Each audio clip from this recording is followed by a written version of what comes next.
você, bem-vindo, bem-vinda. Deus abençoe você, Deus abençoe sua casa, Deus abençoe toda a sua família. Ele vive, minha gente, Ele está vivo, Ele ressuscitou. Feliz Páscoa para você. E se Cristo ressuscitou, muita vida e muita saúde para você. E por falar em saúde, já está no ar ao vivo e em cores para todo o Brasil o nosso programa Vida e Saúde, programa que já tem essa marca registrada aí no seu coraçãozinho, a união sempre entre a ciência médica e a espiritualidade. Aqui, fé e medicina caminham sempre juntas. E no programa de hoje, minha gente, já se encontra aqui nos estúdios do Vida e Saúde a doutora Renata Michel, ela que é especialista em neuropsicologia e analista do comportamento aplicada ao autismo do grupo Conduzir. Aliás, hoje é o Dia Mundial, minha gente, olha o Vida e Saúde, é o Dia Mundial de Conscientização do Autismo. Por isso que a nossa produção hoje preparou uma matéria sobre autismo, preparou sobre o síndrome de Down, preparou sobre hiperatividade, TDAH. Então, tudo isso a gente vai aprender hoje com a doutora Renata Michel. E claro, nós queremos que você participe. 19-3871-9620 é o telefone fixo. Ah, Frei, fixo? Vou gastar muito. Ah, é verdade. Ah, não vai gastar não, porque temos um de graça, gente. 0800 777 0021. 0800 777 0021 para você ligar, interagir, fazer a sua pergunta. Conhece alguém, quer entender um pouquinho? Porque quando a gente entende, a gente passa as informações corretamente. Quando a gente não entende, a gente é um papagaio de pirata. Repete e passa informação errada. Fica aquela rádio peão, né? Ninguém entende nada, ninguém compreende nada. Então, participe para você entender. Liga para o seu vizinho, ligue para a sua vizinha. A nossa superprodução quer começar o programa de hoje. Preparamos uma matéria sobre autismo. Nós queremos convidar você a assistir conosco para darmos início ao nosso bate-papo com a doutora Renata Michel sobre esta realidade, incluir, conviver com as diferenças. Deus abençoe, sejam todos bem-vindos e vamos à matéria.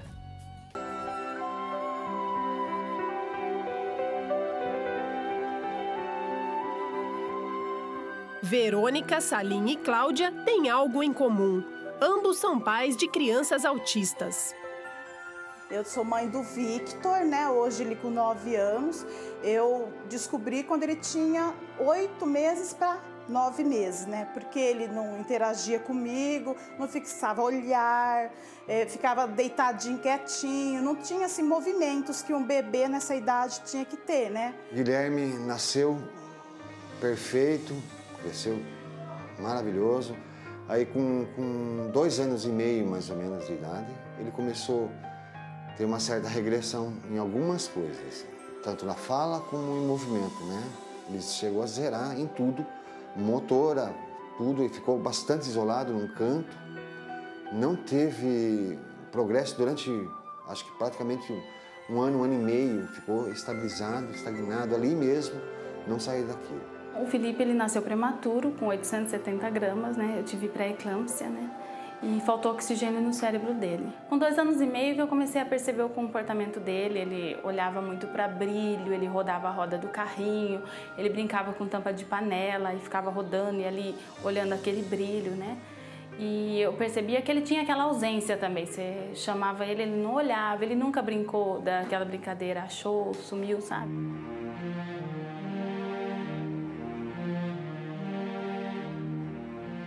A psicóloga explica que o autista tem 3 importantes áreas comprometidas: a linguagem, o comportamento e a socialização. Há um prejuízo na qualidade dessas habilidades, que vai desde a ausência total de uma interação até uma interação mais pobre. A comunicação, o mesmo, desde de uma ausência de comunicação até uma comunicação que eu sempre costumo pontuar que tem fraturas. E se a gente pensar no comportamento, os movimentos estereotipados. Eles montam um ritual e que ele tem que ser cumprido exatamente da mesma forma. Ainda não existe cura para o autismo. No entanto, quanto antes diagnosticado e iniciado o tratamento, melhor o resultado. Pode-se dizer que o tratamento transdisciplinar amplia as possibilidades de adaptação social a ponto de um autista ter uma vida muito parecida com as nossas. Hoje nós temos adultos que já trabalham, né, que namoram, têm uma vida social normal. Tem pessoa que tem autismo, mas não sabe falar. Tem pessoa que tem autismo e sabe falar, que nem eu. Eu sei ler, eu sei escrever, mas eu tenho autismo.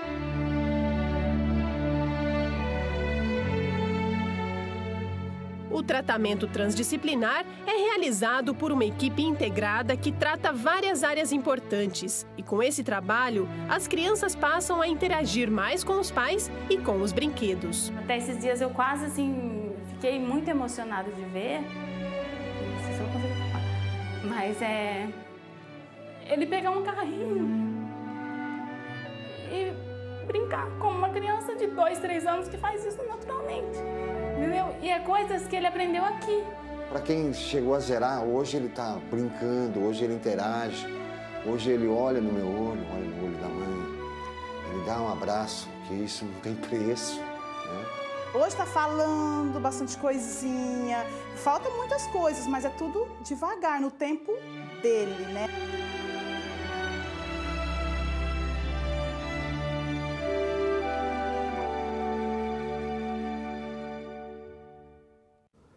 Olha que bonito, que sorriso bonito, viu, gente? Assim, eu como sacerdote, a gente atende tantas pessoas, assim, que pessoas que pedem oração se aproximam da gente e Frei, né? Reze pelo meu filho, ele é especial, né? Aí eu costumo dizer, que bonito, que lindo. Oxalá a gente pudesse dizer um para o outro, você é especial para mim. Então você é especial para nós. Você é especial. Se tem um filho assim, diga, agradeça a Deus, porque é um dom especial na sua vida, viu? Deus abençoe. Vamos agora acolher a nossa super convidada, a doutora Renata Michel, especialista em neuropsicologia e analista do comportamento aplicado ao autismo do Grupo Conduzir. Doutora, seja bem-vinda, que honra recebê-la aqui nos estúdios do Vida e Saúde, doutora. Né? Obrigada a vocês, obrigada pelo convite, ainda mais num dia tão especial como o dia de hoje. Doutora, eu falei certo, hoje é o Dia Mundial de Conscientização. Isso, exatamente, é o Dia Mundial da Conscientização do Autismo, ou seja, que a gente marca para falar sobre o assunto, para divulgar mais sobre esse tema. Mas não é bonito assim quando a gente pode dizer para o outro, você é especial, doutora? Com assim certeza. como a doutora é especial para nós, né? A gente pode dizer assim, isso já muda o conceito, já não muda o conceito, né? Com certeza, todos somos, né? A gente costuma dizer, nós todos somos especiais de alguma forma, porque ninguém aprende igual, ninguém se comporta igual e também não deve se comportar igual, a gente não tem que ser igual. Aceitar as diferenças é o grande foco desse momento de conscientização. E hoje o assunto é justamente inclusão, né? Conviver com as diferenças. Doutora, essa primeira matéria tem muito mais, assim, temos mais uma matéria sobre autismo, temos o síndrome de Down, o TDAH também, que é a hiperatividade, enfim, déficit de atenção. Então a gente vai aprender hoje, viu? Vamos começar pelo autismo, doutora. Assim, o que é, como que a família percebe, o que caracteriza assim, uma pessoa com autismo?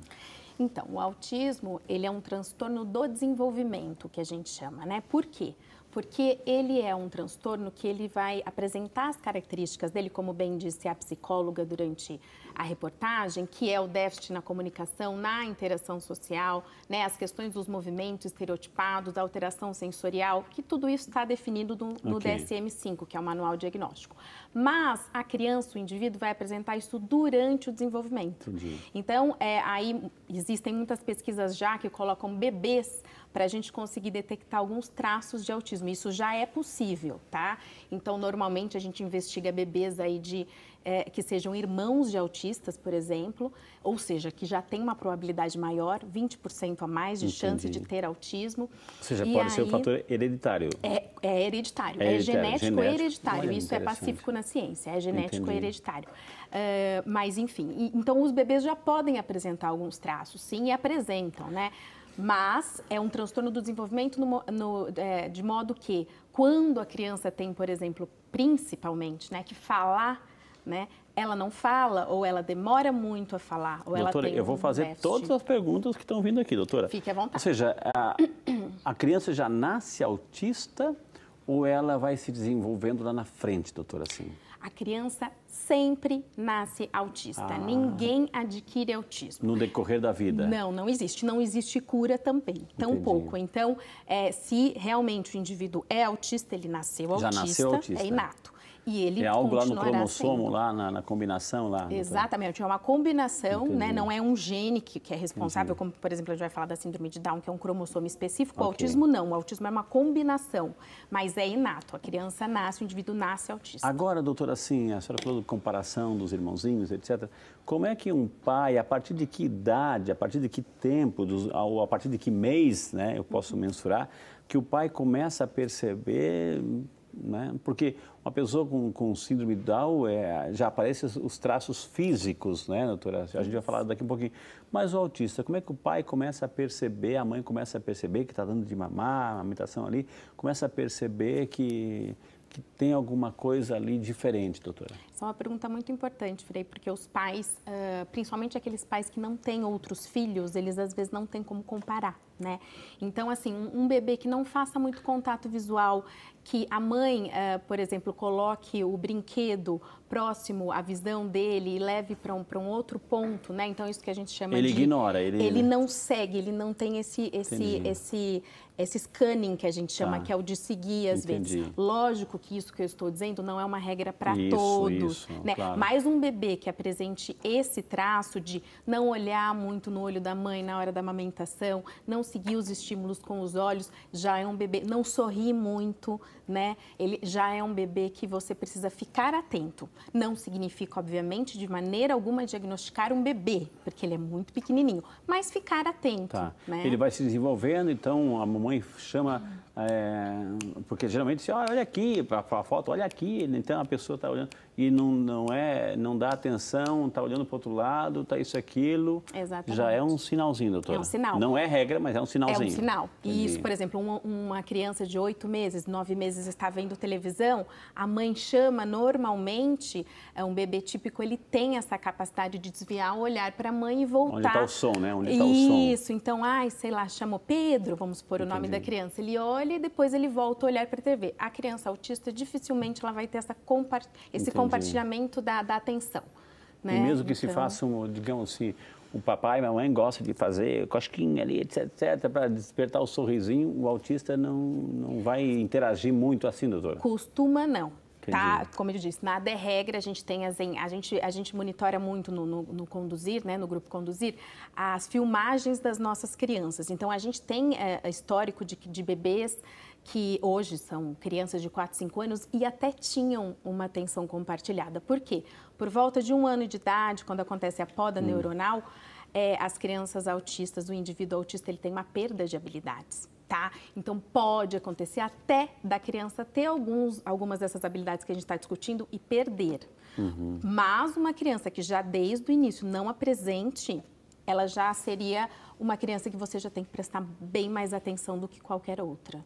E aí, doutora, a criança vai engatinhar, vai fazer qualquer atividade. E aí, o pai e a mãe entra em desespero, meu Deus do céu, e agora? Está identificando? Vai procurar quem? Quem é o primeiro profissional que é o pediatra? Vai ajudar? Então, o primeiro profissional sempre vai ser o pediatra, porque é ele que acompanha a saúde física, né, da criança. Mas, assim, infelizmente, a grande parte dos pediatras no nosso país ainda não estão preparados para identificar esses traços. E muitas vezes, quando a mãe, principalmente, relata, olha, existe um atraso, meu filho não está falando, né? Então, é muito comum a gente receber, por exemplo, e-mails, mensagens de pais que falam, meu filho tem 2 anos, não está falando, 2 anos e meio. Uma criança que tem essa idade não está falando, ela está em super grupo de risco para autismo, né? E o pediatra ainda fala, não, espera um pouquinho, espera mais 6 meses. E esse tempo de espera, ele é precioso na vida de um indivíduo com autismo, porque são 6 meses de intervenção precoce que, se ele não vai atrás da terapia, ele está perdendo. Então, a gente ainda tem esse problema no país. É lógico que o pediatra não tem o papel de diagnosticar. Ele não foi treinado para isso, não é isso que a gente quer. Mas ele teria o papel de encaminhar para o neuropediatra ou para o psiquiatra infantil. Ô, doutora, só para quem está em casa a entender, autismo, né? A palavra autismo, estou falando da palavra, nomenclatura, a palavra assim, autismo, eu posso definir isso como vem de autos, né? Próprio. É uma pessoa assim que uma situação, uma criança que fica ensimismada no seu próprio mundo, é isso, doutora? Por isso, auto, né? No seu próprio mundo, é isso? Exatamente. Quando essa palavra foi criada, né, pela primeira vez, era isso exatamente que ela significava.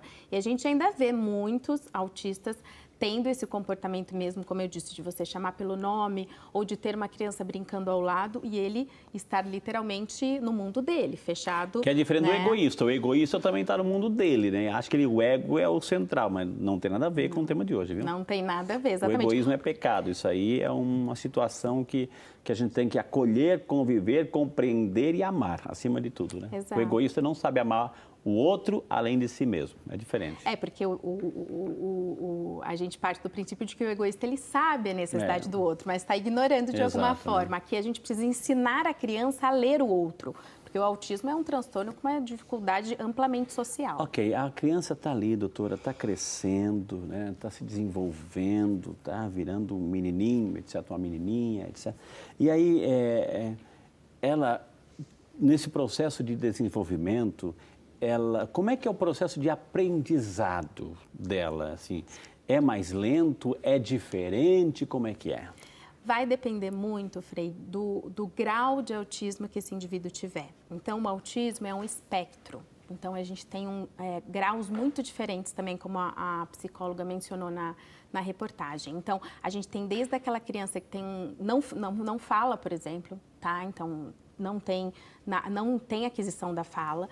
E ela se comunica o primeiro que se afeta, o mais afetado é a fala. É um dos pontos mais preocupantes. Entendi. Tá? Eu diria até o mais preocupante. E aí, às vezes, a gente tem que desenvolver algum tipo de comunicação alternativa para essa criança. E crianças que têm, então, muitas delas, né, a maioria, tem uma deficiência intelectual associada ao autismo. Então, a criança tem uma dificuldade muito grande de aprender, não só porque ela é autista, mas porque ela tem uma deficiência intelectual junto. Tem escolas hoje especializadas, doutora, assim, que lidam com essa realidade, que inclui, ou a pessoa tem o pai e a mãe tem que levar numa escola diferente ou pode? E aí, como é que é a convivência? O assunto de hoje é a inclusão, doutora. Sim, né? Eu acredito, e os países de primeiro mundo, a Inglaterra, os Estados Unidos, enfim, acreditam na inclusão do autista em escola regular. Okay. Em escola regular. Então, lógico, com um acompanhamento especializado. Então, a lei garante que tanto na escola pública como na particular, o autista com diagnóstico tem direito a um professor de apoio em tempo integral, né? E os pais têm que ir atrás para essa lei ser cumprida, né? Olha, dica importante, tem direito. Tem. Num país onde os direitos não são tão respeitados, olha, pelo menos é isso, vamos fazer respeitar. Vão atrás, viu? Vão atrás. Então, realmente tem que ir atrás porque é um direito e muitos pais nossos, por exemplo, já conseguiram esse direito. Eu estou fazendo todas as perguntas, doutora. Pode. Assim, por exemplo, uma criança autista, né? Está lá adolescente já, e ela tem noção, doutora, assim, não tão adolescente, mas ela tem noção do perigo, ou seja, de colocar o dedinho numa tomada, né, de luz, de pegar, de repente, vai lá, está na mesa, está na cozinha, está na pia, uma faca, etc. Ela tem consciência dessa noção de se machucar ou até machucar um irmãozinho, etc. Fala para a gente, doutora. Alguns sim, outros não. Então, também vai depender do grau. Tem indivíduos que são autistas, por exemplo, eu estava dando uma vez uma entrevista numa rádio, falando de autistas de alto funcionamento, né? Entendi. E aí um rapaz ligou na rádio no momento que eu estava dando a entrevista e falou que ele era autista adulto e se autodiagnosticou adulto. Então, nesse caso, a gente está falando de um indivíduo com altas habilidades. Às vezes até eles têm altas habilidades num sentido até maior do que comparando a média. Então, são muito bons em matemática, muito bons em alguma área específica. Nesse caso, eu diria que não. Agora, se eu estou falando de um indivíduo com maiores dificuldades, sim, isso pode acontecer. Essa falta de noção até de perigo de altura. Depois eu vou contar para a senhora, doutora, uma experiência que eu tive assim, de uma família que tinha uma criança, um adolescente autista. Gente, impressionante, assim, para as coisas assim, né, normais, né, quer dizer, a gente definiu o que é normal, mas assim, ele não tinha muita habilidade para português e matemática, mas sabia, doutora, assim, montar e desmontar um motor de carro, sabia todos os nomes dos pilotos da Fórmula 1, sabia todos os nomes dos carros, impressionante, ou seja, aonde eles canalizam, doutora, assim, canalizam, interessante, depois a senhora vai comentar. Mas antes, gente, assim, ó, eu queria aproveitar, antes de chamar um intervalo, eu quero mostrar para quem aqui, isso aqui. Gente, os 4 evangelhos, está aqui, os 4 evangelhos, né? Essa é uma campanha que eu estou alavancando aqui na Rede Século XXI. Você vai ligar para cá, você vai adquirir os evangelhos. É muito, olha, gente, corta para mim aqui, ó, olha aqui, ó. É muito baratinho, viu? Você vai adquirir, é para a campanha do Frei Rinaldo, viu? Aí a gente vai doar esses evangelhos, porque Jesus disse, ide por todo mundo, pregar o evangelho a toda criatura. É mandato dele, é a ordem dele, a gente tem que cumprir. Então você vai ligar para cá, você vai adquirir o evangelho, vai dizer, é para a campanha do Frei Rinaldo. A equipe vai guardar o evangelho e quando estiver lá na frente, gente, nós vamos levar para uma entidade que trabalha, né? Aliás, a gente vai levar, eu vou levar com a equipe aqui da Rede Século XXI, nós vamos filmar eu entregando para essa entidade, para mostrar a seriedade dessa campanha, onde eu coloco o meu nome, é coisa séria, gente. Então, liga para cá, então adquire aqui o evangelho, vamos levar a palavra de Deus, vamos levar a palavra, você adquire e eu dou, viu, gente? Eu vou doar, não vou vender, não. Você compra, ajuda a obra e eu vou doar o evangelho. Eu vou doar em nome da TV, em seu nome, aí para alguma entidade, viu, gente? E com essa informação, vamos chamar o intervalo, viu? Na sequência temos muito mais informação aqui para você no Vídeo Saúde, hoje falando sobre inclusão, acolher e conviver. A gente volta já só para você.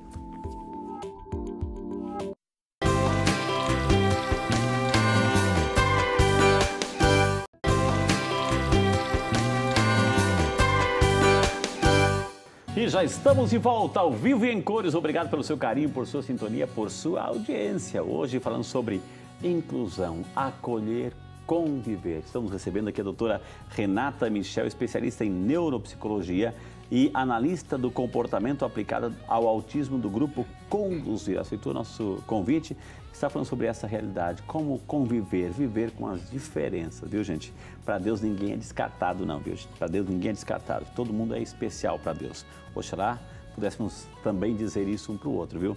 Hoje, esses primeiro e segundo bloco, a gente está falando sobre autismo, mas tem muito mais informação.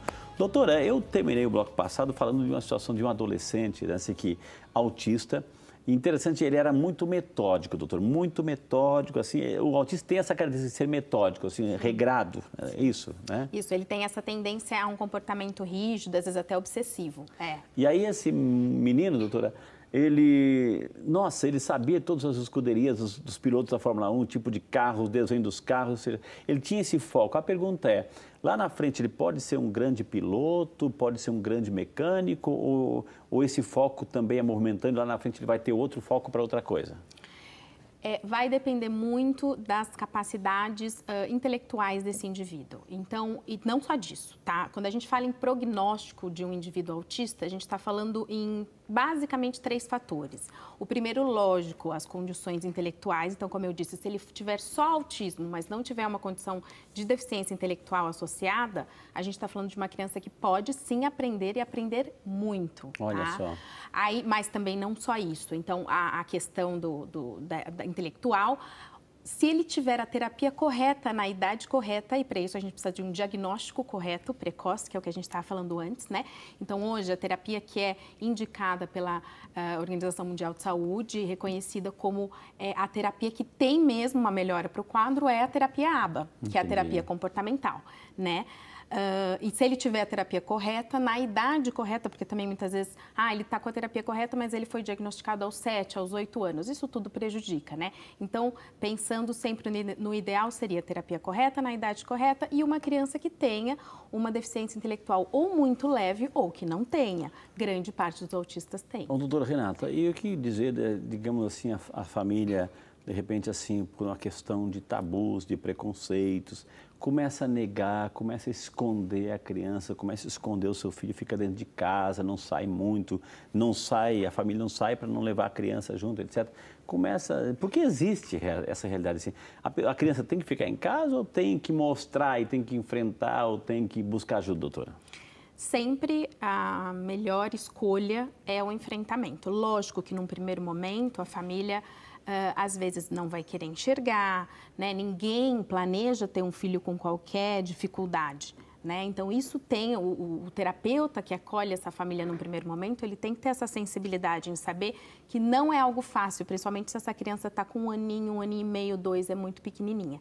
Mas o melhor caminho é o da aceitação, não ficar em casa, não querer colocar em escola especial, querer sim que a criança frequente a escola junto com as outras crianças, enfim, que não tem nenhum diagnóstico, a escola regular. Ir para as ruas, a gente vai ver, acho que, nesse sábado, graças a Deus, muitas famílias indo para as ruas, porque vão ter muitas caminhadas em São Paulo, na Paulista, em outras cidades, enfim. Então, as famílias levando, inclusive, seus filhos. Já está colocando uma agenda aí, vai ter uma atividade? Sempre tem. Quando tem, por exemplo, agora caiu numa segunda-feira o dia da conscientização, hoje. Então, no final de semana seguinte, sempre nas principais capitais ou nas principais cidades do país, tem alguma paz ou alguma ONG, sempre organiza caminhadas. Para conscientização. Exato. Gente, não é caminhada política não, gente. Não. É para derrubar quem, para impeachment, não. É caminhada de conscientização para essa realidade da acolhida aí, do conviver com as diferenças, viu? Doutora, a gente foi às ruas, já que a senhora falou de rua, a gente foi às ruas aqui, o povo pergunta, o povo tem voz, o povo tem vez aqui no Vídeo de Saúde.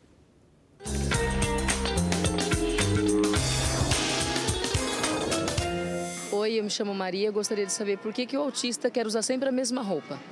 Olha que interessante. Faz parte do metódico, né, doutora? Faz parte do comportamento obsessivo, né? Do comportamento rígido que eles têm. Nem sempre é a mesma roupa. Às vezes pode ser o mesmo alimento. 70% dos autistas têm restrição alimentar.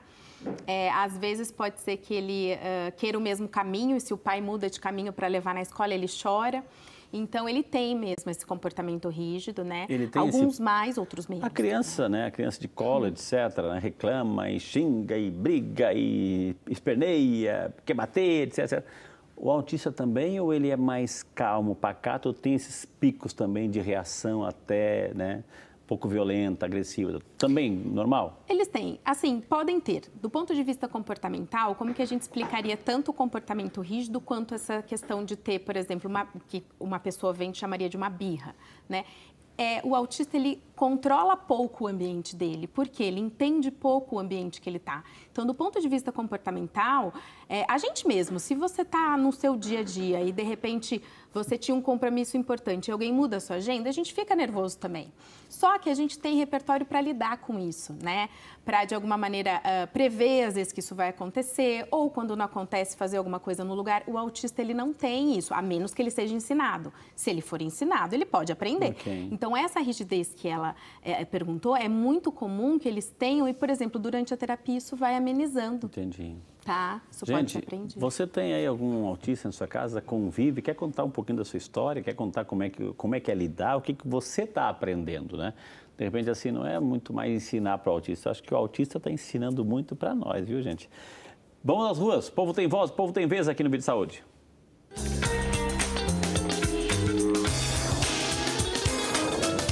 Eu sou Simone, eu gostaria de saber se o autista ele tem dificuldade em sentir dor e como isso acontece. Interessante, doutora. E daí, como é a reação diante de uma dor, de uma febre, de uma dor de barriga, enfim, um problema físico aí, doutora? Sim. Sim, Simone, ele pode ter, né? Lógico, quando a gente fala de autismo, a gente sempre tem que pensar na palavra pode, porque a gente está falando de indivíduos que têm muito e outros que têm pouco da mesma característica. Mas é comum isso sim. A gente tem só que diferenciar duas questões. Primeiro, a dificuldade ou a diferença, eu diria mais diferença nesse caso, em processar a dor, né? Então, ele não é que ele não sente, mas ele talvez sinta de uma maneira diferente do indivíduo típico, né? Isso é uma questão neurológica, tá? E, às vezes, ele sente e não sabe expressar, que daí é uma outra questão também. Então, quando uma criança está muito irritada, está passando por um período onde alguns comportamentos, até mesmo de birra, estão acontecendo com uma intensidade acima do normal e tal, a primeira coisa que a gente tem que questionar são as questões físicas. Por quê? Se ele, por exemplo, não fala, ele não vai comunicar que ele está com dor e o comportamento dele vai se alterar. Entendi. Eles têm alterações gastrointestinais muito frequentemente, então eles vão ter, por exemplo, dor de barriga, barriga e não vão saber comunicar isso. Então, a gente tem que ter a sensibilidade de primeiro investigar essas questões físicas. Uma vez descartado isso, a gente investiga questões comportamentais. Doutora, vamos lá para Volta Redonda, Rio de Janeiro. É o Brasil que começa a manifestar aqui. A nossa amiga Georgette Catarina Mendes Silva. Dona Georgette, um beijo no seu coração. Muito obrigado pela participação. Doutora, aqui, nós sabemos que somos, infelizmente, o que eu vou dizer agora, somos um país onde a corrupção é latente e gritante. Somos um país onde as desigualdades são visíveis e explícitas. E a dona Georgette faz uma pergunta interessante aqui, doutora. Ela gostaria de saber, eu tenho 2 sobrinhas autistas e só uma recebe o benefício. Gostaria de saber se está correto, pois o processo foi igual das 2. 2 autistas, só uma recebe benefício. É Brasil, doutora? Olha, não está correto. Eu não sei exatamente qual benefício ela se refere. Se é o professor de apoio, ambas, né, Georgette, ambas têm o direito de receber. Se você está falando que, de repente, o que muitas famílias têm feito, a família buscou a justiça e conseguiu, através do Estado ou através do plano de saúde, o direito do tratamento, também as 2 têm o direito. Então, de qualquer forma, não sei exatamente a que você se refere, mas em todos os casos, ambas têm direito. A Dalva Crotes, de Campinas, obrigado, dona Dalva, que Deus abençoe. Ela gostaria de saber se o tratamento de fono, né, ajuda a criança a falar e que também pode melhorar, né? Digo, se a pessoa autista, o fono ajuda a desenvolver, doutora? Sim, ajuda. É a Dalva. A Dalva, sim.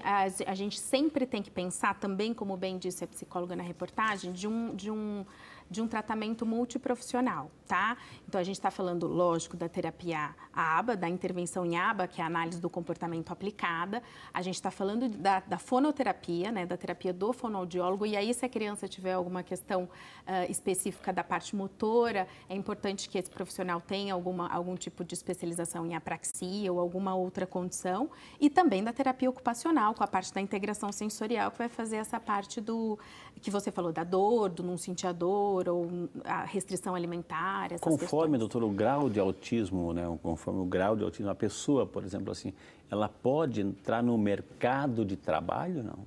Pode, com certeza. A gente tem, por exemplo, no Grupo Conduzir, eu trabalho mais com a intervenção dos pequenininhos, né, que a gente chama de intervenção precoce, que é considerada até os 4, 5 anos de idade.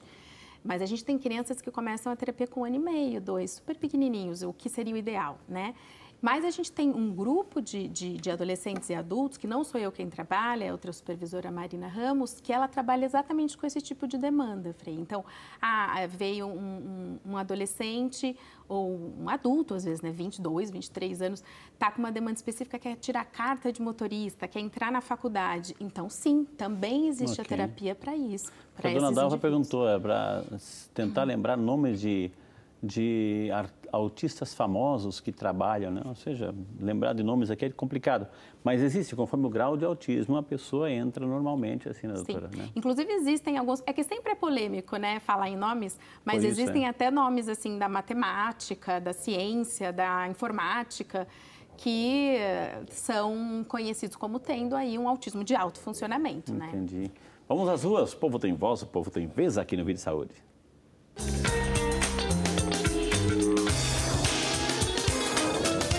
Eu me chamo Fernando. Eu gostaria de saber se é verdade que o autista tem facilidade na área de matemática e exatas. E por quê? Vamos falar, então, tem habilidade, doutora? Quando ele foca ali? Eles têm quando eles têm essas capacidades cognitivas, como eu falei, eles têm sim uma capacidade em memorizar. Então, como você falou, montar um carro, saber montar um motor de carro, coisa que pra gente às vezes é super difícil. Eu tenho crianças, por exemplo, de 2 aninhos que fazem a primeira avaliação com a gente, têm dificuldades na comunicação, na interação social, no brincar, mas sabem os números até 50, coisa que com 2 anos não precisaria saber. Olha, gente, assim, né? Ela pediu, a dona Dalva pediu para citar o nome de um famoso, né? Gente, né, simplesmente, disseram aqui a nossa equipe, que entende muito disso, né? Simplesmente o maior jogador de futebol de todos os tempos. É um argentino, chama-se Lionel Messi, né? E tudo indica que o Messi também tem graus de autismo. É o famoso Messi, o melhor jogador do planeta, né? O maior jogador do planeta está aí, Messi. é um famoso, né, doutora? Sim, sim, ele é muito famoso. Sempre quando se fala dos famosos, vamos dizer assim, foi o que eu falei, existe essa relutância em tem, não tem e tal. Mas não há dúvida de que eu acredito, na verdade, tem um pesquisador em aba que ele diz que ainda a gente vai descobrir que muitos são, né? Como essa pessoa que eu falei se auto-identificou no programa de rádio e tal, porque realmente é mais comum do que a gente imagina. Olha que maravilha. Dá tempo ainda? Mais uma pergunta? Vamos lá, vamos aproveitar aqui esse bloco do autismo. Vamos lá.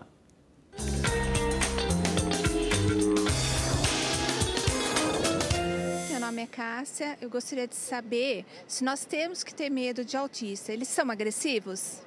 E aí, doutora, porque eles são muito espontâneos, né? São espontâneos, estão na rua lá. Então, eu conheço um jovem que tem, assim, 26 anos. Então, é um doce de pessoa, assim. Mas ele está na rua, ele tem, assim, uma sensibilidade, assim, uma espontaneidade, um afeto tão grande que ele cumprimenta as pessoas, vai lá e passa a mão no rostinho, etc. Não faz mal. Algumas pessoas se assustam, doutor. E daí, como reagir? Bater, não, pelo amor de Deus, hein? Isso jamais. Os autistas, eles podem ser agressivos assim como qualquer um de nós pode ser agressivo. Por quê? Porque a agressividade, ela acontece com alguma função, né? Ou ela tem a função de comunicar alguma coisa, ou ela tem a função de retirar alguma coisa que a gente não esteja feliz, alguma coisa nesse sentido. Tinha um supervisor meu na Inglaterra que ele costumava brincar, ele falava, se você estivesse na China, não soubesse falar uma palavra de chinês, estivesse privado de comida, de água, não pudesse sinalizar que você quer ir no banheiro, provavelmente você começaria a apresentar algumas estereotipias e talvez até alguns comportamentos agressivos. Então, é interessante porque ele conseguia mais ou menos tentar fazer com que a gente se colocasse nesse papel. Então, a agressividade pode acontecer, pode, mas esse indivíduo precisa de tratamento. E tem aquele famoso filme Rayman, né, doutora? É um famoso filme aí, nossa, fantástico aí, que ensina, é uma lição de vida, Eu conheço esse jovem que tem 26 anos, doutora, assim, pensa numa pessoa que é especialista, que conhece todo tipo de passarinho, doutora, assim. Todo tipo de ave, sabe classificar, sabe os nomes, sabe os ciclos de reprodução, sabe tudo, né? E é autista, né? Então, ou seja, é a questão de focar a inteligência, gente. Vamos chamar mais um intervalo na sequência. O que vem agora, diretor? Qual o tema que vem agora? Síndrome de Down. Próximo bloco, então vamos entender um pouquinho o síndrome de Down. Mas você fica à vontade também de fazer sua pergunta sobre o autismo, viu? Esse é o Vídeo de Saúde, ele é seu, minha gente. E volta já só para você.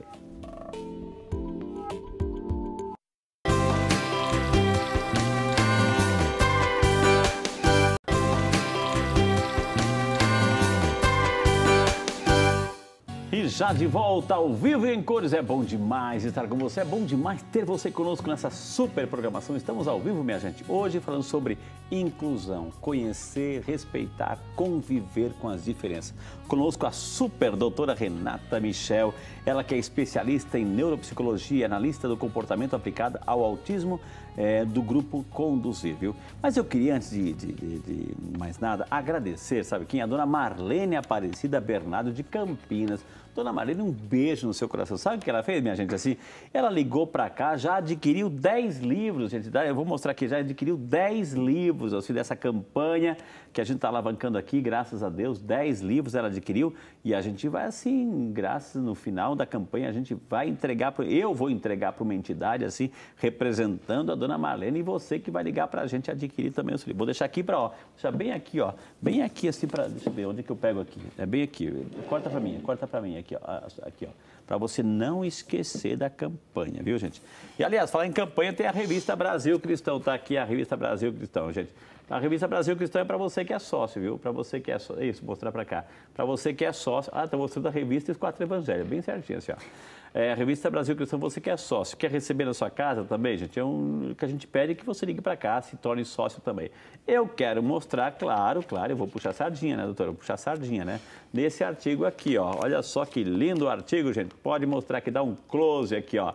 Descascar mais, desembalar menos. Estamos comendo muito enlatado, gente. Muito enlatado, gorduras trans, tudo faz mal para a saúde. Então vamos descascar mais e desembalar menos. Então é o meu artigo aí da coluna Vida e Saúde da super revista Brasil Cristão. Mais de 15 anos eu escrevo nessa revista, graças a Deus, viu, gente?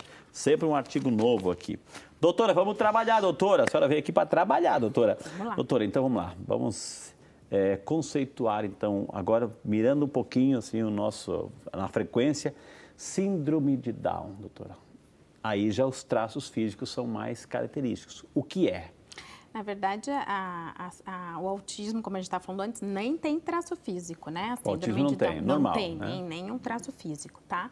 Existe algumas pesquisas que colocam um aumento craniano, mas enfim, isso nem ainda é adotado como um traço, tá? A síndrome de Down não. Síndrome de Down, a gente já está falando em síndrome. Quando a gente fala em síndrome... O que é uma síndrome? Então, a gente doença? fala... Síndrome é doença? Não. Olha, do ponto de vista da psiquiatria ou da medicina, talvez tudo isso seja, né? A gente vê como um transtorno, né?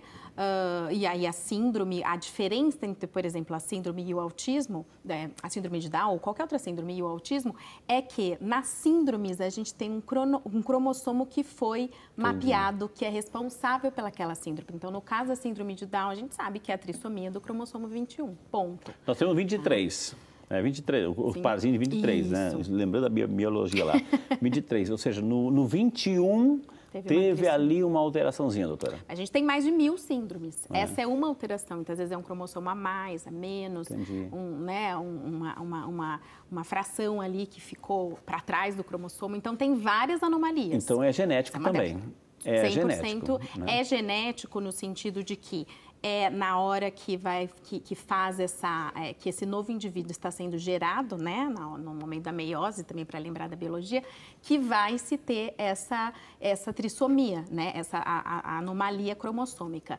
Mas no sentido de que, então um pai que teve um filho com síndrome de Down, ele pode ter outro com síndrome de Down? Aí a gente já não está falando, porque a síndrome de Down, ela é caracterizada pela medicina como um acidente genético. Então, não é porque o pai, a mãe, ou seja, lá, é um acidente, doutor. Qualquer momento, em qualquer situação, em qualquer pessoa, em qualquer nascimento, pode acontecer. Pode, porém, a gente sabe hoje em dia, pela ciência já, que quanto mais velha a mãe, então quanto maior a idade da mãe, maior a chance. Olha só, isso é uma dica interessante. Você que está pensando assim, primeiro eu quero conseguir tudo, conquistar o planeta, depois engravidar, ser mãe. Cuidado, o tempo passa para todo mundo. Então, quanto mais deixar, né, para ser mãe lá na frente, cuidado. Assim, pode, né? Tudo é pode, né, doutora? Aumentam muito as chances. Muito, muito. Vão aumentando consideravelmente, principalmente a partir dos 35 anos. Entendi. Nós preparamos uma matéria, eu gostaria que a senhora assistisse conosco, que é a síndrome de Down no mercado de trabalho. Muito interessante, a doutora Renata vai comentar. Vamos lá.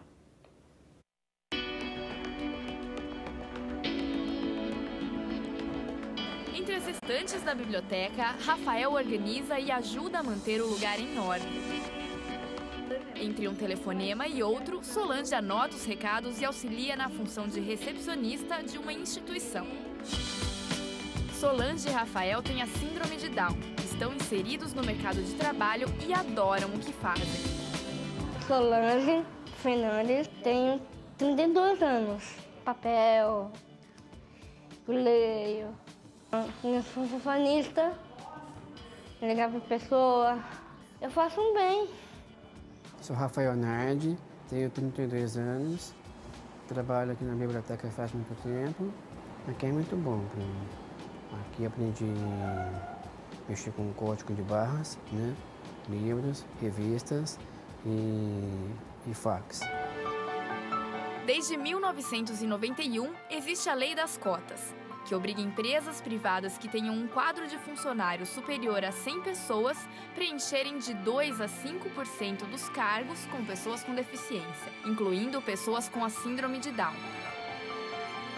Solange começou como aluna dessa instituição e hoje faz parte do quadro de funcionários. Quando eles vão para o mercado de trabalho, eles sentem-se realmente importantes. E quando eles recebem o salário, na verdade é autonomia, né? É muito gratificante para nós também, de ver que o trabalho realmente funciona, né? A inclusão existe e funciona de verdade.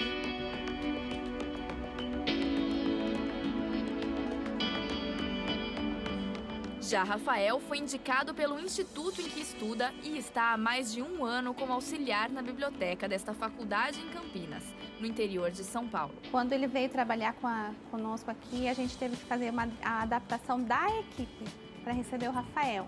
Então tivemos que verificar a questão das rotinas, para assim também não atrapalhar o trabalho dele. Ele é uma pessoa extremamente acessível, ele assim é super educado, extremamente educado. Então tudo que a gente delega para ele, a gente tem que fazer um treinamento sempre e ter um cuidado de não alterar a rotina dele. Então assim, ele veio, ele é um funcionário como todos os outros, tá? Então às vezes se ele erra, é chamada a atenção dele também, não tem por que ter diferença com ele. Com a ajuda dos funcionários, ele aprende aos poucos as novas atividades. Você está agregando uma pessoa no mercado de trabalho, né? Que hoje em dia o mercado de trabalho aí é muito competitivo, então você está agregando uma pessoa síndrome de Down no seu âmbito de trabalho, né? Para eles, trabalhar é mais do que ganhar um salário, é ter dignidade e inclusão social.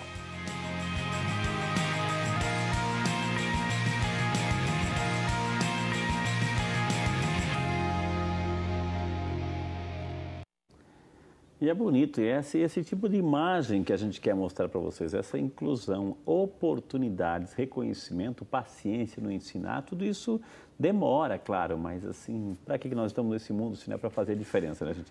E conviver com as diferenças.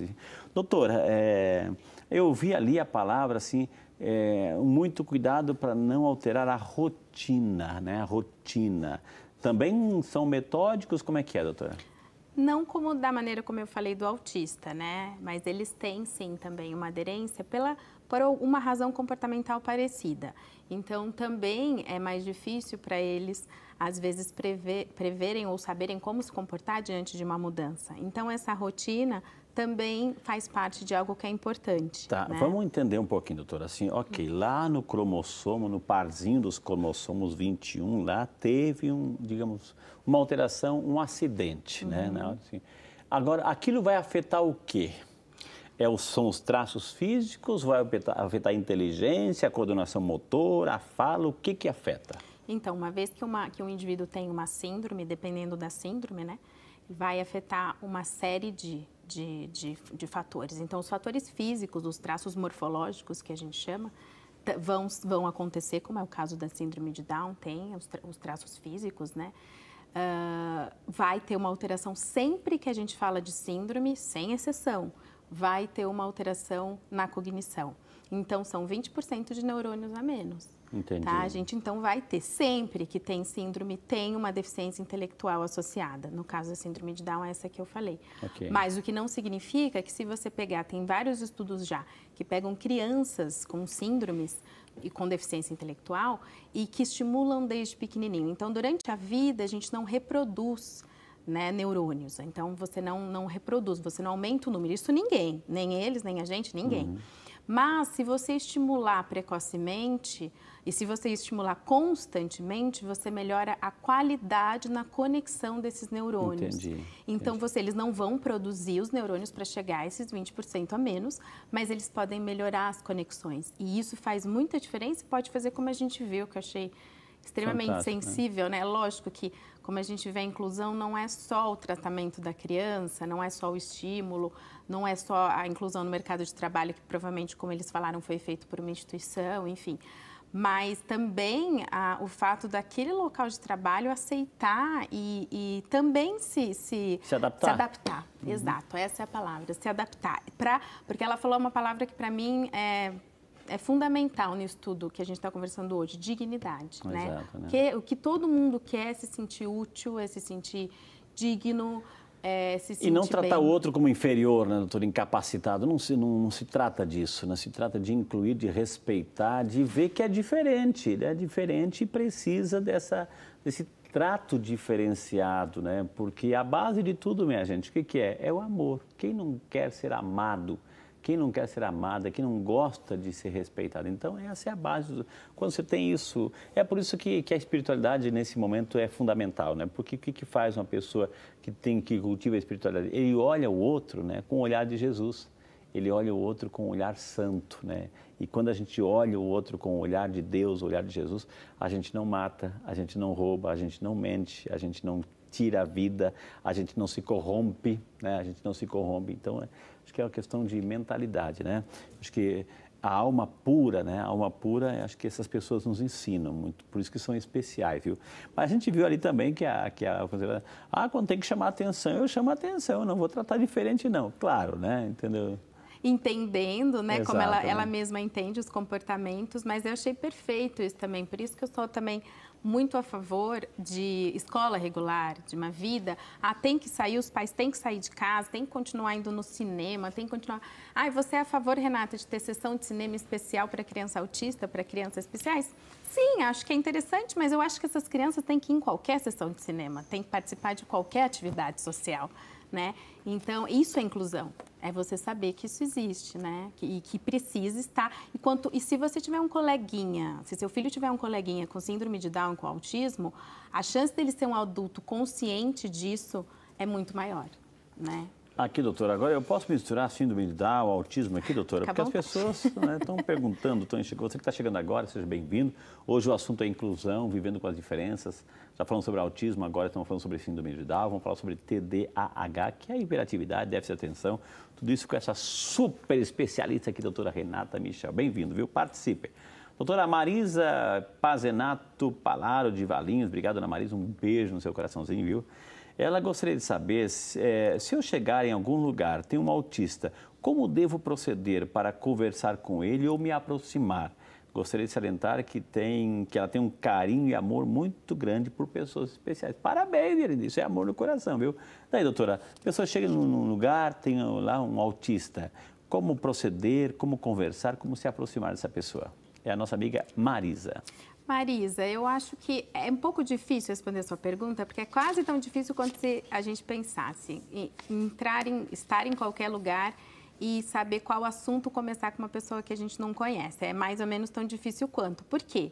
Porque a gente, pode ser que eu fale para você, fale de tal assunto, mas a criança não gosta desse assunto, ou o indivíduo não gosta desse assunto, ou tem gente que fala, o autista não gosta de abraço, mas eu tenho autistas que adoram ser abraçados. Então, a dica que eu te daria é, observe um pouco essa pessoa, uns 5, 10 minutos pelo menos, se ele estiver acompanhado de alguém, converse um pouco, as suas chances vão aumentar. Eu, sempre quando eu ia e vou conhecer uma criança nova, que chega, né, um paciente novo, eu sempre observo e converso com os pais antes, porque às vezes a gente pode achar que ele gosta de uma coisa e ele não gosta, assim como qualquer outra criança, né, ou qualquer adulto, qualquer pessoa. Doutora, vamos lá para Monte Alegre do Sul, a nossa amiga... Eu vou chamar aqui de Dona Maria. Quase que eu falei o nome, mas ela pediu para não se identificar. A gente respeita também. Quase que eu falei, né? Falei a cidade, viu? A cidade, né? Mas tem tanta gente nessa cidade. Mas ela assim, o seu filho é normal, diz ela. Tem 6 anos e não lê. Mas é agitado demais. Durante o dia só quer brincar. Fica ansioso aguardando o pai. E não quer parar. Fica atento... Quando está sozinho e se fala com ele, não atende. Isso é normal? Pergunta a sua amiga Dona Maria. Dona Maria, é difícil você dizer o que é normal, o que não é, sem você conhecer a história exatamente. Você fala um pouquinho da história dele, se os normais fazem o que fazem, né? Mentem, roubam, né? Se corrompem, estão corrompendo o nosso país, isso é normal? Então, sejam bem-vindos os diferentes. Exatamente, é difícil, né? E aqui, pra gente, isso é normal, e se você contar isso para uma pessoa, talvez, de um outro país, isso seja um absurdo, ela nem vai entender como que isso acontece tanto, enfim. É muito complicado você saber se um comportamento é normal em um indivíduo sem conhecer, de uma maneira mais detalhada, a história dele. Mas, via de regra, com 6 anos, a criança já precisa estar numa fase aí da alfabetização, sim. Né? Se ele tem um comportamento muito agitado, se ele tem uma dificuldade de comunicação, tem que ser investigado. Um autismo, um TDAH, que a gente vai falar no próximo bloco, talvez uma dislexia, que é a questão com o aprendizado da leitura escrita, que daí já é um transtorno de aprendizagem. Então, aí precisa ser investigado. Eu diria para você que é importante ir ao médico, aí, ao neuropediatra, ao psiquiatra infantil. Senhor diretor, não estou escutando o senhor aqui pelo ponto, assim, mas tem povo pergunta? Tem povo pergunta? Vamos lá. Não tem povo pergunta? Então, mas tem outro vídeo? Tem mais um vídeo ou não? Só no próximo. Então agora o diretor voltou a falar comigo. Olha que maravilha, viu? Estou me sentindo só aqui, doutor. Olha o diretor aqui, viu? Doutora, vamos lá. A nossa amiga Edineide da Silva Santos, de Campinas, São Paulo. Obrigado, dona Edineide. Que Deus abençoe. Ela disse assim, Frei, meu sobrinho tem tudo para ser autista, só que o exame deu negativo. Tem 4 aninhos e não fala. A família não sabe como lidar. O que devo fazer? É um alarme falso? Pergunta aqui a Edneide, doutora. Edneide, não sei qual exame ele fez. É sobrinho, né? Sobrinho, Seu sobrinho 4 fez. aninhos. Mas não existe exame para detectar autismo. Todos os exames que um autista faz, uma ressonância magnética, um eletro, um exame genético, um exame auditivo, uma audiometria, um bera, eles vão dar negativo, porque o diagnóstico de autismo é um diagnóstico por exclusão.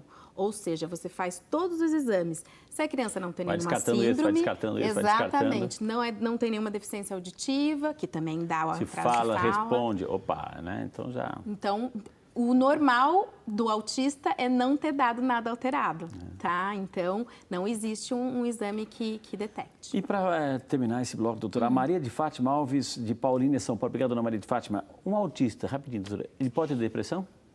Sim, um autista pode ter depressão, um autista pode ter toque, né?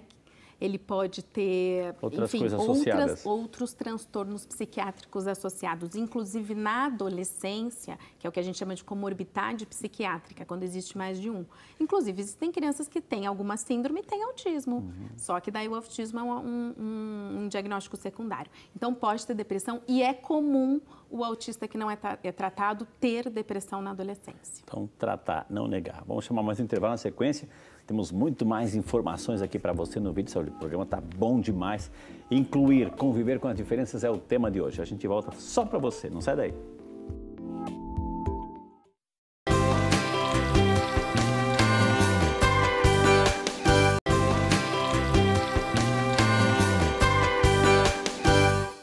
E já de volta, obrigado pelo seu carinho, por sua sintonia, por sua audiência. Esse é o Vídeo Saúde. E hoje falando sobre inclusão, gente, como conviver com as diferenças. Está falando sobre autismo, síndrome de Down e aqui uma super especialista, a doutora Renata Michel, especialista em neuropsicologia. Se tem alguém que entende de cabeça, está aqui hoje, um papo cabeça, viu, gente? E analista do comportamento aplicado ao autismo do grupo Conduzir. Doutora, vamos avançar um pouquinho, vamos falar sobre aquele transtorno de déficit de atenção e hiperatividade, que é o famoso TDAH. A gente preparou um pequeno vídeo, eu queria convidar a senhora para assistir conosco e você que está em casa, para a gente bater o papinho agora nesse bloco sobre esse TDAH. Vamos à matéria. O transtorno de déficit de atenção com hiperatividade é um transtorno neuropsiquiátrico de causas genéticas, mais conhecida por TDAH. Os sintomas do TDAH incluem desatenção, inquietude, hiperatividade e a impulsividade. Os sintomas podem ser identificados na infância, geralmente nas escolas, onde os profissionais da educação identificam a falta de interesse expressiva da criança, falta de atenção nas atividades desenvolvidas nas escolas, a inquietude e a impulsividade. O TDAH não tem cura, pois não é considerado uma doença, e sim um transtorno que é resultante de uma soma de sintomas, que pode ser de fatores emocionais, sociais e ambientais. O tratamento disponível para pessoas que têm TDAH são medicamentos recomendados por especialistas, e também é recomendado a psicoterapia.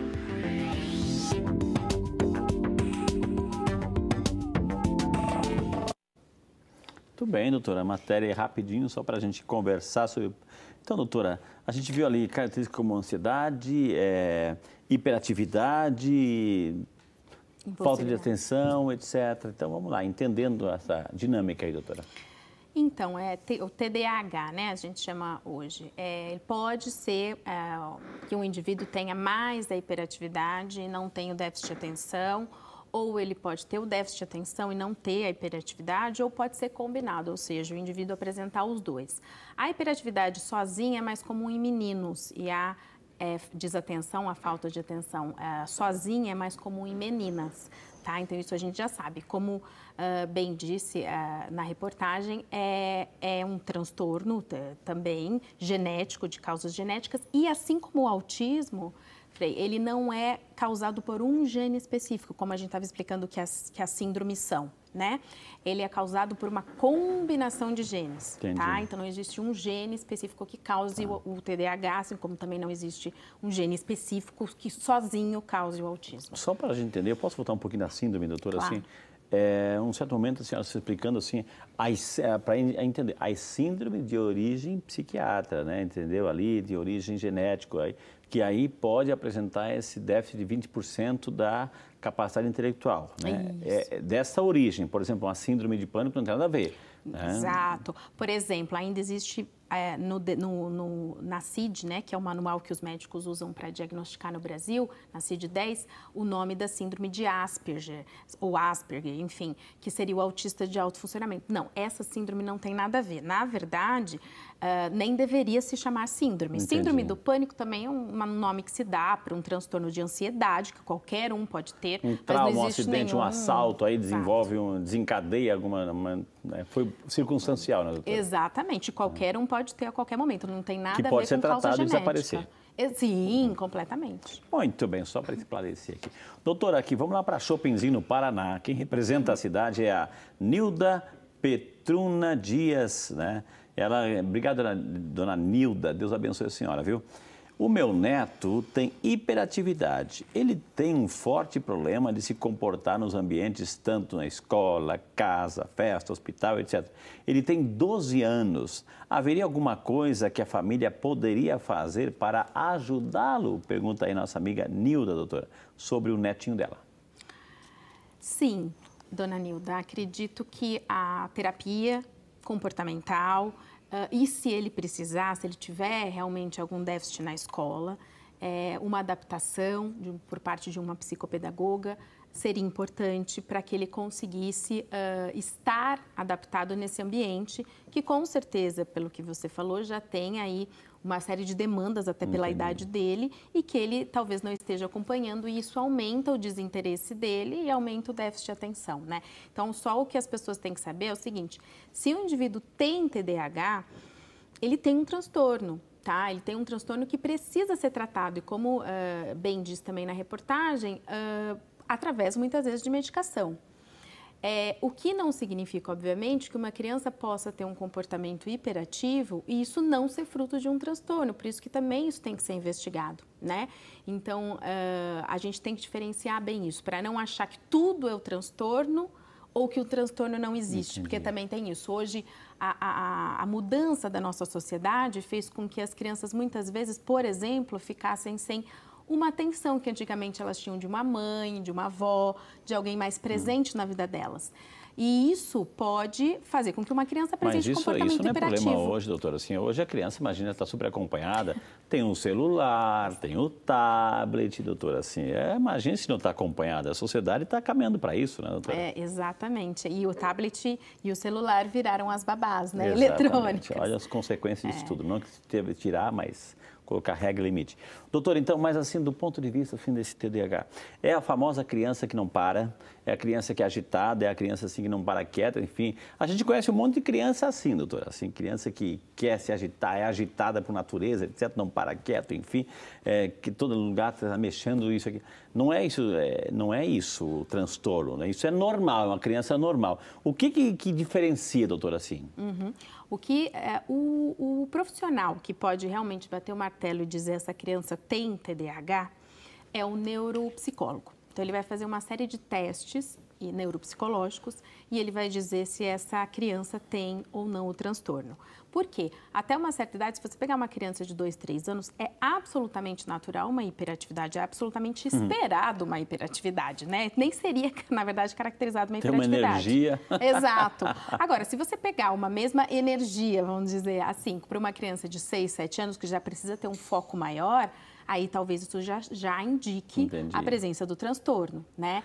Agora, essa pessoa, ela tem déficit de atenção, ela não aprende aquilo que convencionalmente quer se ensinar ou ela tem outra área de aprendizado, doutora? Nenhum dos transtornos que a gente falou hoje não há aprendizado. Então, tem uma frase bonita, que na verdade eu nem sei atribuir a quem, que fala assim, todos podem aprender, é a gente que ainda não consegue ensinar todos. Entendi. Então, todos podem aprender, mesmo aquele que tem ali uma síndrome, que tem bastante dificuldade. A gente tem, por exemplo, no grupo Conduzir, a gente tem 2 crianças que têm síndromes raríssimas. Uma tem 4 no mundo, a outra tem, acho que, questão de 200 no mundo. Entendi. Né? Então, são crianças com muita dificuldade. Elas aprendem? Aprendem. Então, lógico, num ritmo mais lento, de uma maneira muito específica. Aí a pessoa, doutora, assim, eu estou colocando uma situação, por isso a minha pergunta tinha outra pergunta lá no frente. Por exemplo, a pessoa tem dificuldade de aprendizado, mas ela tem saúde, está tudo normal. Aí vai para a escola, né, volta para casa, não faz as tarefas, aí começa a mãe brigar, o pai brigar, o irmãozinho brigar, todo mundo briga, né? Porque acha que é preguiçosa, porque acha que isso, aquilo, e vai rotulando, e vai conceituando, e vai assim, colocando até de castigo. E aí, doutora? Exatamente, por isso que a gente tenta conscientizar para observar esses comportamentos e ir atrás de um diagnóstico. Por exemplo, uma criança com TDAH que tome medicamento, foi diagnosticada com TDAH e tome medicamento, que muitas pessoas ainda são, né, resistentes. Mas vai tomar Ritalina ou vai tomar tal medicamento desde cedo. Ela tem uma chance muito menor de se tornar um adulto com algum tipo de vício, ou álcool, ou algum outro tipo de droga. Tá? Isso não tem só a ver com o fato dela não ter, obviamente, muitas vezes tido um desempenho bom. Né? Mas isso tem a ver com uma questão química do cérebro. Então, a gente precisa se atentar e precisa ir atrás desse diagnóstico para entender. Um TDAH não tratado na fase infanto-juvenil pode ter consequência na fase adulta? Pode ter esse tipo de consequência. Não só esse impacto, às vezes, na própria profissão, enfim, na própria vida dessa pessoa, como também esse tipo de impacto que eu estou falando, que gera já um prejuízo psíquico mesmo, né? Porque, como você disse, se a gente não sabe que ele tem TDAH, a gente vai achar que é preguiça, a gente vai achar, né? E aí a gente vai tratar... O próprio professor, muitas vezes, então a criança não quer fazer, é desinteressado, é preguiçoso. Dá castigo, dá baixa nota, reprova, e de repente tem um probleminha lá de fundo que às vezes não se quer ver, né? Está muito óbvio, não se quer ver. Fomos nas ruas, o povo tem voz, o povo tem vez, o povo pergunta aqui no Vídeo Saúde.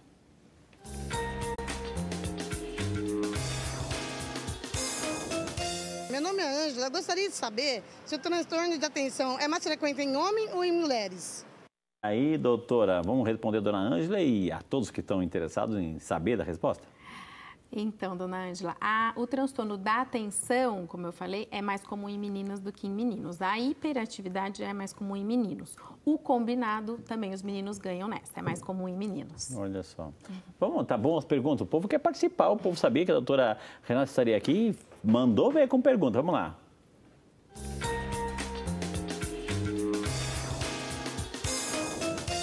Oi, eu sou a Virgínia. Eu gostaria de saber se o transtorno de atenção pode ser confundido com a bipolaridade.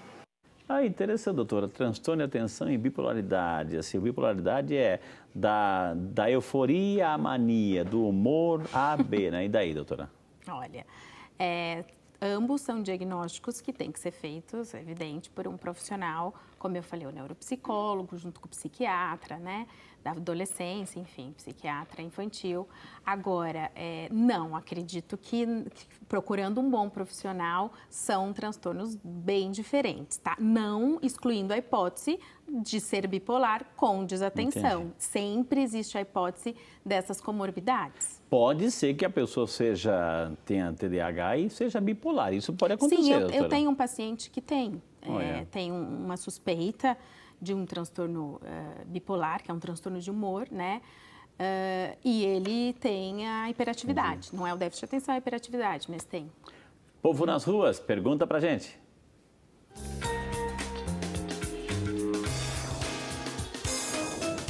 Oi, meu nome é Lucas. Eu queria saber a diferença do TDAH e do DDA, por favor. Ih, doutora, colocou outra sigla aí, né? Não é partido político não, né? Pelo amor de Deus, né? Então aí, doutora, o que ele perguntou? Antigamente chamava-se de DDA. DDA. E aí agora colocou-se junto tanto a desatenção como a hiperatividade TDAH. É isso. Então hoje a gente fala em TDAH. É como antigamente se falava... Juntou tudo num conceito só. Exato, exatamente, só isso. Tá? Juntou tudo num conceito só, viu, campeão, né? Tem uma pergunta, doutora? Vamos lá, vamos nas ruas, vamos lá.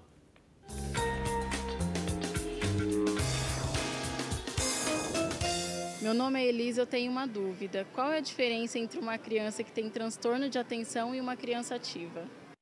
Então, qual a diferença que é um transtorno de atenção ativa? Eu vi na reportagem, tinha uma promoção naquela loja lá, viu? Aí, doutora. Olha, eu diria basicamente o seguinte, uma tem um transtorno que é neurológico, é inato, e a outra não, a outra tem uma questão ambiental. É difícil separar isso na prática? É, porque todas as condições de qualquer indivíduo no mundo, elas vão ser genético-ambientais. Então, por exemplo, se eu tenho uma criança com TDAH, que tem uma família... Até há não muito tempo atrás, saiu uma reportagem muito polêmica que falava crianças francesas não têm TDAH. Isso foi muito criticado pela medicina. E eu, na época, achei interessante. Não que eu concorde, é um transtorno óbvio, é inato, mas o que eles estavam querendo levantar de polêmica nessa reportagem?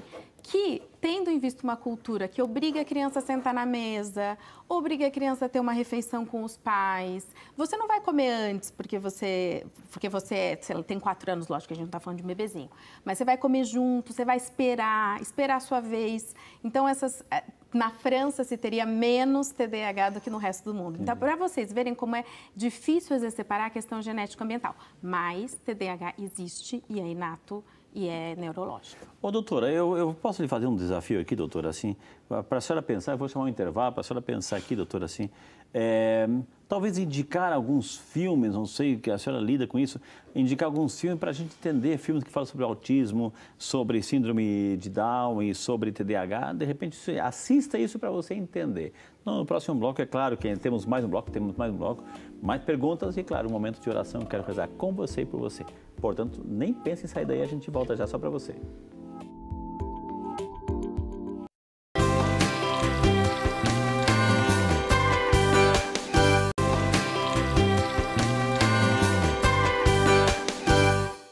Estamos de volta, último bloco do nosso programa aqui, Peninha. Eu também estou dizendo a mesma coisa, gente. Hoje falando sobre inclusão, vivendo as diferenças. Gente, a doutora cumpriu aqui bem a sua tarefinha, viu? Então ela citou, para quem quer entender sobre autismo, aquele Rayman com Tom Cruise e Dustin Hoffman, e fantástico, fantástico.